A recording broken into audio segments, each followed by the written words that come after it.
here, and you know, if you've watched any of my other reviews, you know that what I like to do in the little introduction, which is this amazing segment that we're right in the middle of right now, I hope you're excited, you know that I like to hold a box of the game that I'm reviewing. I'll usually hold it off camera, and then when I give my little spiel in the beginning, after a couple sentences, I'll be like, huzzah, this is the game we're reviewing, isn't it fantastic, and so on and so forth. I don't know why, I just like to do it to prove that I own the game or something like that.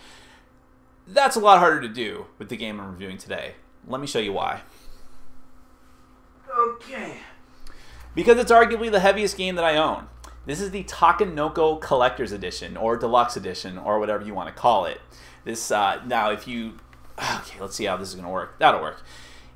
If you watched my other review of Takenoko, the main game, the original version of the game, you know that it's a game I love. I think it's a fantastic game. It's from Antoine Bauza, who has done a lot of really great work. And it's also from Asmodee and Madagot Games, which are two great companies with a lot of great games under their belt. And I'm not going to go over, I swear I'm not going to go over all the rules of Takenoko again. But what I am going to do is show you exactly what's in this collector's edition, just to let you know whether or not, if you already own Takenoko, I got to put this down. If you already own Takenoko, should you get this collector's edition? If you don't own Takenoko, should you just go for the original or should you go for this one? I'm going to keep you in suspense as to what the price tag is for this, but let's go ahead and look at it, then we'll come back, and then you can sort of gnash your teeth and wish that it was cheaper.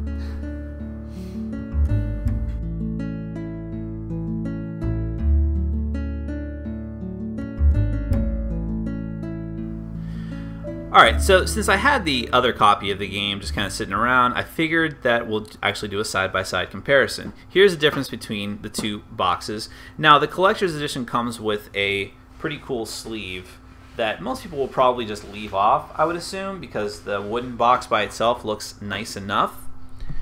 But I actually like it. I think it looks pretty neat. It's got the logo. I really love the artwork on the original box, so I'd want it represented in some way on the Collector's Edition. And even the back looks really nice as well, but that's your call. The Collector's Edition has a really sturdy wooden box. It looks really nice. It's got the Takenoko logo on the top there. That's really the only feature of the box by itself. The rule book is exactly the same as the original Takenoko's book. Or actually, wow, it's actually smaller. I guess I needed to make it smaller to get into the wooden case because of the dimensions of it. But it's otherwise, I think it's exactly the same. No real difference there. Let's go ahead and delve into the Takenoko Collector's Edition box. You've got this cool foam insert, which also has the logo etched inside. Now, here's the most dramatic difference. Here's the panda from the Collector's Edition of Takenoko.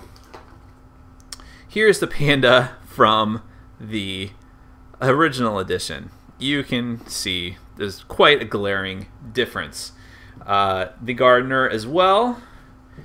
Here, oh, he's stuck. Here's the Collector's Edition. And here's the original. So, also quite a difference there. I'd actually say that's even more jarring, since he's a human, I guess.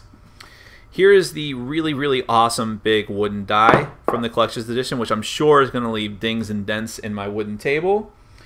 And somewhere here is the die from the original. So that's super, super duper cool. Also, now I've heard people complain about this, but I love the fact that the cards for the Collector's Edition are also supersized. Because the cards that come in the original, I don't know, I hate these tiny Euro cards. That's just me personally. And I know that table space is going to be an issue, especially with the Collector's Edition, as far as leaving your objectives out, but who cares? I mean, I think it's much better that way. So the other thing are that these wooden tokens, now these are exactly the same as the original. I would say that's probably the one major or minor fault that I have, is that I always hated that all of these symbols, some of them are really, really similar and hard to tell apart. Not that you really need these tokens anyways, but I wish they would have at least had different artwork or made them bigger or something. But to get these out, you actually have to pop them from behind. Otherwise, they're just going to stay stuck in there. But that's pretty much that. So then that insert comes out, and we get to the player boards, which are also supersized. These are the original player boards. Very simple. these player boards, in addition to having the cool arts on one side, which is also the same as the other, it's basically the same exact thing, just much bigger and folded in half. And it's going to need to be bigger. You'll see why in a moment. The tiles, same exact tiles, just much, much bigger. Are you noticing a trend? Everything's pretty much the same, but huge. And, oh, I just dropped all the small tiles. But, yeah, there's the size comparison for those puppies there. That's a blank one. That's fun. And more and more tiles. So many tiles. And the improvements are also just as big to compensate for that. Let's show you some of the smaller ones.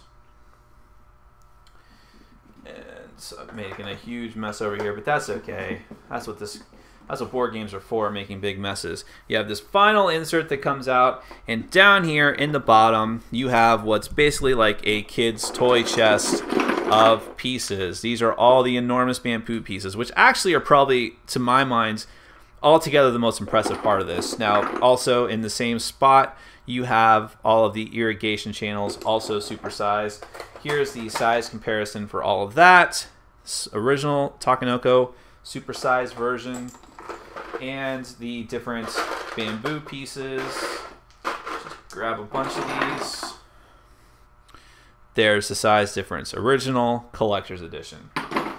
And that's basically all right. Let's go ahead and take a look at how the game would look if you were actually playing it. And by the way, I'm fully aware that I'm just showing off at this point, but deal with it. Oh, and here's a creepy thing. I realized between shooting this segment and the last one that the foam padding that comes in the box has a really unique smell to it that I like quite a lot. So I hope you have nightmares about that tonight. Anyways, you're going to start off with the central fountain tile. There you go. And then here comes your panda, and here comes your enormous gardener. You know, like giant kaiju terrorizing the bamboo gardens of feudal Japan. Then you're going to put this out, and there's going to make you grow some yellow bamboo. And let's go ahead and put another one out. And, oh, I didn't shuffle these very well, but there's another one, and there's a green one. And let's just say that you're going through the game, and they get higher and higher.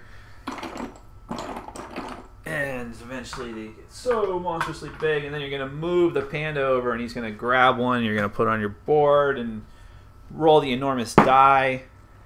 Well, and you can put improvements out, and yeah, so like I said, everything about this game is just big, and it looks beautiful. I'm not going to set up the entire thing, but just picture this getting bigger and bigger, and people walking by and just going, whoa, that's an amazing game.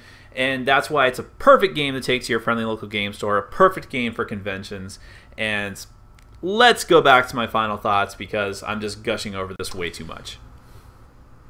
Phew, I am glad that I didn't start the trend of holding the box in the end of my videos as well. So anyways, I don't need to tell you what I think of Takenoko. It's a fantastic game, and I don't think I need to tell you, if you watched the overview of the Collector's Edition, that it is phenomenal looking. It has some of the best production values I've ever seen of a game that already had fantastic production values. People have complained about them making the cards bigger. I love that they did that. That was so great. When I heard that they were making this edition, I was like, you know, they're probably not going to make the cards bigger. They're just going to totally drop the ball on that. But they did, and I love it, and it's great. I'm so glad that they did. Everything else is phenomenal. The panda and the gardener look so cool. They're painted well. I love the bamboo. I love the layers of the box. Everything is just fantastic. And so, I mean, that's just obvious, okay? I'm not telling you what you don't already know if you saw that game. I can't complain about that at all. I mean, I make fun of the weight of the box, but whatever. So what is the point of this video? The point of this video is to sort of hash out whether or not you should be spending the money on this. Here's my full disclaimer that I probably should have said at the beginning, but nevertheless, I didn't buy this game. I was very lucky to win this in a raffle with the proceeds going to the Jack Vassell Memorial Fund, which I highly recommend you look up online and contribute to. I was very, very fortunate, very, very happy that I won this game, and because it was already a game that I love, and I just wanted this collector's edition so bad. Had I not won that raffle, I would not have spent the money on this, and it would have killed me because I knew that what it looked like, and I knew how fantastic it was. But it is a luxury. You can get the base game of Takenoko for, I don't know, 25 to 35 bucks, depending on where you buy it from. You know, whether you buy MSRP or on sale at a place like CSI. But the collector's edition of Takenoko, depending on where you buy it from, between $250 and $300. So you're looking at literally 10 times the price. Is that going to be worth it to you? Here's what I'll say. It is a fantastic looking thing. This is something that when you have it out, just like with the original Takenoko, people are going to do a double take and they're going to want to see more of it, and it's going to entice people to want to play it more. So as I've heard other reviewers say, this is a fantastic game to take to conventions. If you're having new people over to your local gaming group, or whether it's at your house or at a local gaming store, fantastic thing to have. In that regard, you can consider it to be an investment. It's also something that, you know, if you've got kids, it's something that you can give to them, and you know, it looks fantastic sitting on the shelf. I mean, I think I have a lot of board games that look really great because of the box art that's on the shelf, but this just looks phenomenal, whether or not you leave that sleeve on it or not. But again, this is all sort of decorative.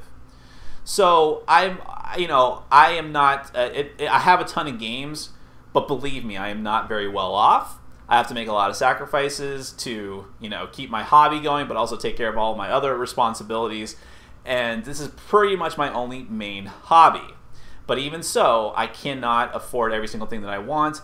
And again, this was a luxury item I would not have been able to afford otherwise. And I'm always cautious to tell people that you should only get stuff that you can afford. You should never sacrifice other important aspects of your life in order to feed your, what they call, acquisition disorder for board gaming. If you've got the money laying around, get it, because this might end up like the War of the Ring Collector's Edition, where it starts off at a much lower price and skyrockets to $1,000 or more at some day, and you'd want to get this now. But if you're only interested in the gameplay, if you're on a limited budget, put it out of your mind.